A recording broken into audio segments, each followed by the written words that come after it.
Hello everyone, welcome back to the channel. After fighting a cold for nearly a month, after being over it, I'm ready to dive back into these videos for my channel, give you guys my reviews on movies I've seen recently, movies I've watched that came out a while ago, movies I watched that just came out, and I look forward to now getting back to the theaters, seeing new movies as they release as well. So after getting some movies for Christmas and then my birthday, which I plan on doing another haul very soon here for you guys, there's been plenty of movies to watch, and there was plenty of downtime fighting the cold, watching movies pretty much over and over. And so for today, we're going to start with a movie that sort of surprised me. So we're going to talk about Sonic the Hedgehog. So this movie was one of those that I didn't really expect to need a live action movie. When they announced it, I thought for sure it would be animated. It just felt like something that would be easier to make in animation. And especially when they released the first trailer, Sonic's design at first was absolutely horrendous. And I've never seen the internet come together more so than to try to get his design changed, which ultimately ended up happening. They did change Sonic's overall design. And so I thought it was very interesting adding a sort of animated, almost looking live action CGI version of a character in a world with the humans instead of CGI characters, which is why I thought if the movie were animated, it would have made things easier. But they went with the challenge, and I think it really worked. The beginning of the movie for Sonic sort of shows him on his world. He ends up on Earth, and he has all the rings. So there's a lot of pieces from the video games that sort of are incorporated into this. I have not played every Sonic game, and there's been very few that I've played all the way through. So I wouldn't consider myself a diehard Sonic fan, but I am a casual fan of the franchise. I remember playing Sonic on the GameCube and on various Nintendo consoles since then. And so I'm going to show you guys the copy I have. So for Christmas, I got the Sonic 2 movie collection, which is why this haul is listed, or not this haul, this video is listed as the Sonic 1 and 2 review, because I'm going to review both of them. They both came in this set, and unfortunately, I have not had the chance to see the third one yet, which I want to very soon, probably, hopefully, while it's still in theaters. And so this set, not only is it in 4K, but it's also 2 steelbooks. So this is the steelbook for the first one, which I think is just awesome. It's a really neat cover. I love just the blue theme on the front. And then we got Robotnik as well. I think this was probably the highlight for the movie. Is Jim Carrey's casting. I think him being in it just elevated these movies 100%. So continuing with these, we also have Sonic the Hedgehog 2. Now, I had another copy of this, but this copy was gifted into the two movie set, so this didn't come with this set. I had this from before, but it's still a very nice steelbook for you guys if you get this set without having this piece as well. It was just something I wanted to have with it. So, although the front to this movie is...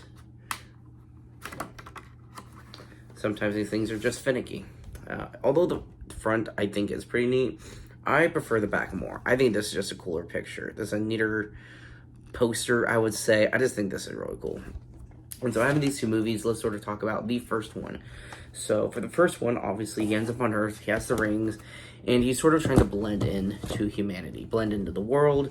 He's in a small town, he's following this cop. He sort of gets to speed around without being seen and make up his own, technically, reality TV show, I guess. He gets to just predict what people are doing, gets to come up with his own nicknames.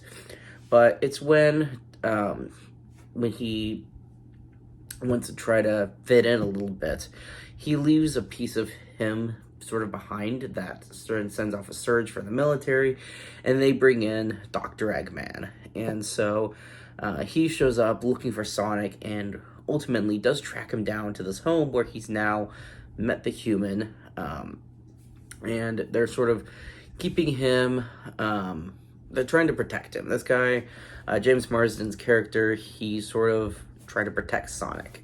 They have this sort of quick bond, and so as they get away from Dr. Eggman, it just sort of becomes a buddy road trip movie for kind of the middle of the movie. And so as they're trying to avoid him, when they get to where the rings finally ended up, when they toss it in this portal, Dr. Eggman shows up, and we finally get a showdown between Sonic and Dr. Eggman.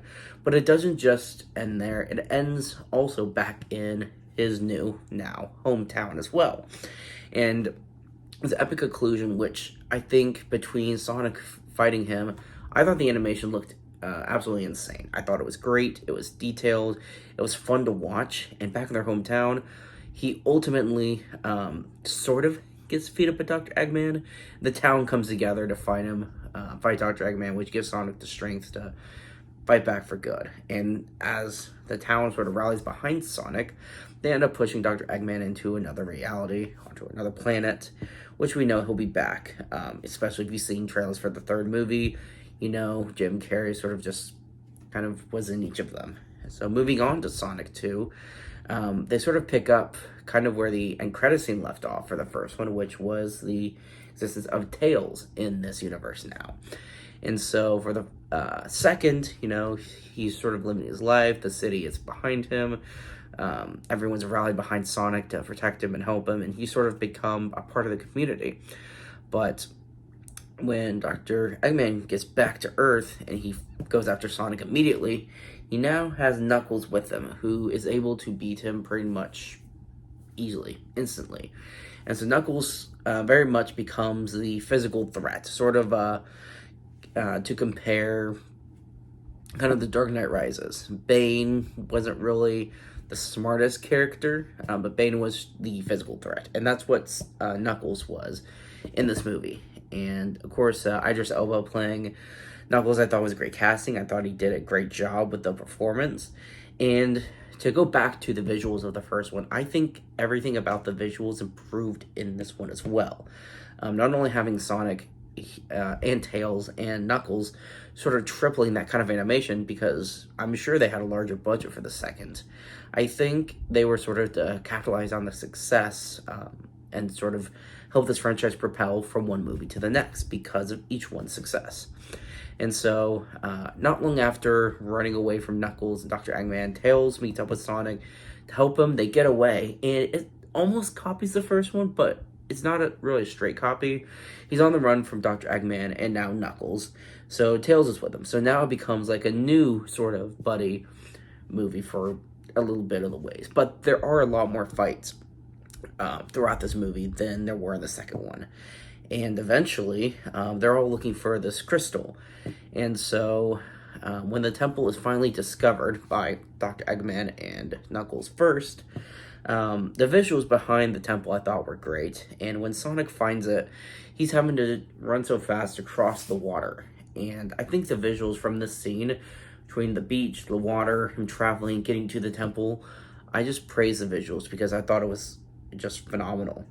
The human characters are definitely sidelined in this movie, but I think it was to give more screen time to Tails and Knuckles. Of course, having now 3 of these characters who are sort of animated into it, you sort of need more screen time because these are the characters that, although it was a well-written movie and well-written characters who were the humans, majority of the kids who are going to see these movies want to see Sonic and Tails and Knuckles. They don't.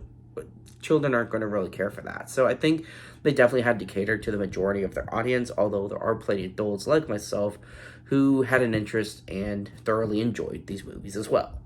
And so this temple is sort of the part 1 of the big showdown, where it's Sonic versus Knuckles.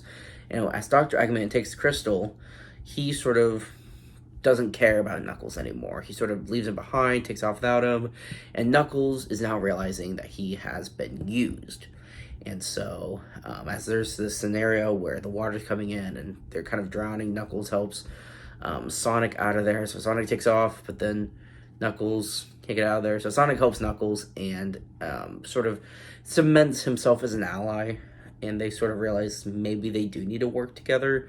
So Dr. Eggman has his robotic form going into this final fight, which was really cool. It was super massive. It was above the forest. He's back in Sonic's hometown. And so now not only do we have Dr. Eggman in his more familiar form, even though it's a rendition of it, we now have Sonic, Knuckles, and Tails all on the same team versus Dr. Eggman. And it was absolutely cool to watch. The fight choreography between how they're fighting and where they're fighting. I just thought that this was a very, very thought out movie as far as how the scenes go, how the pacing is, the character development. And going into this final fight, we do get some nice surprises when Sonic finally gets the crystal back from Dr. Eggman. And I think it just sort of showed how powerful these characters are, even when within their own universe. I think a lot of movies try to compare their own power levels to other movies, because a lot of people like to put tier lists of would this character beat this character, and these lists are often consisting of characters from multiple franchises. So I think for Sonic, they just sort of wanted to create their own lore within their own world, and I think it works because you can sort of set it aside from the rest of these movies and sort of just immerse yourself into this franchise alone when watching it. And I think it really helped because that's how I felt watching these. I felt immersed into the Sonic world. I wasn't thinking about Star Wars or Jurassic Park or Harry Potter. I was thinking about Sonic watching these movies, and I think that's how it should be, and I think they executed that pretty well. And so for the end credit scene of this movie, we see Shadow, which we know he's in the third one now. And so I do look forward to seeing it. I really want to see it very soon. Keanu Reeves is voicing him, which Keanu Reeves is awesome. So I have a lot of hope for this next one. It's been a consistent series so far with these two. There is the Knuckles TV series, which I unfortunately have not seen yet, but I've heard good things about it, so I'm going to check it out soon. And so that kind of wraps up how I felt about these two movies. Absolutely love them. That's a really neat set to have. Having these two on Steelbook. I definitely want to get Sonic 3 on Steelbook. I think that'd be pretty cool to have. And just having, from what I've heard, Sonic 3 ending up pretty good. It seems like this is a 3 for 3 solid trilogy. So I hope it stays that way. I know they're probably going to do another one. I hope that they keep the quality the same. Because as long as the quality is the same, people are going to continue to like it. It will continue to be profitable. And then they can continue to make another one.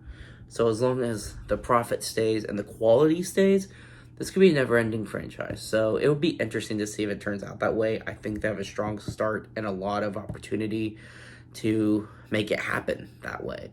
So thank you guys for watching my review. I plan on making more reviews later today. I can't wait to give you guys more and more insights to what I've thought of the recent movies I've seen. Thank you so much for watching this video. I'll see everyone next time. Keep it digging.